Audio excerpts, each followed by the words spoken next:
Alright, this is how I organize my Dungeons and Dragons things. First of all, I have a notebook. In my notebook, sometimes I draw maps.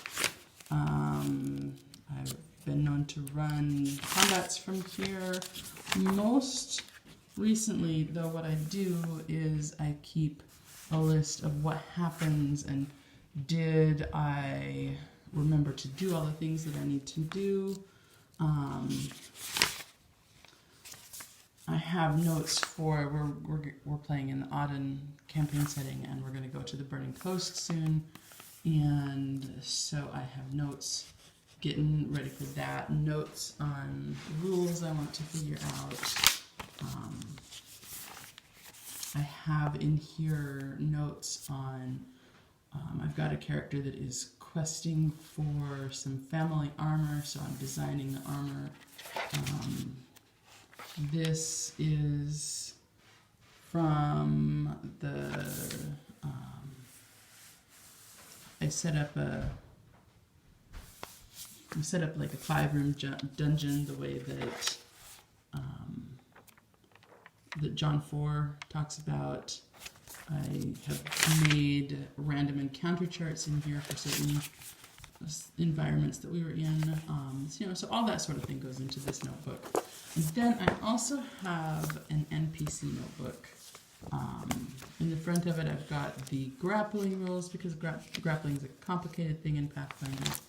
But I've got my NPCs in here, so that each person that they have run into is collected in here with whatever stats and interactions and attitudes and stuff. I like to draw these because then I can hang it over my GM screen, and it helps my party, which is my kids, to be able to picture a little bit more easily who they're talking to and who they're looking at. These guys are all organized by city. Which they've been in the same area for quite a while. So this notebook is all from a place called St. Luca. Sometimes I will include in here a map. This is actually the second binder. So in my other binder, I sometimes will have a map here at the very beginning of what the city is like. It just depends on how thoroughly we explore an area. So Dwightstown is an area that we spent a fair amount of time in, plus I had an afternoon where I was bored. So I drew up the map. A lot of the stuff in Dwightstown is based on content that was in Matt Koval's Strongholds and Followers. I was going to run his adventure that was in there, but we ended up going a different way. So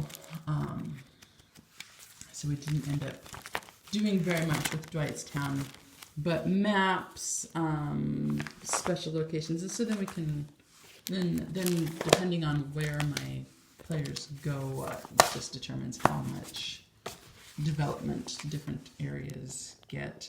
I use a lot of post-it notes attached to character sheets for like overnight sorts of things. That's how I organize my stuff.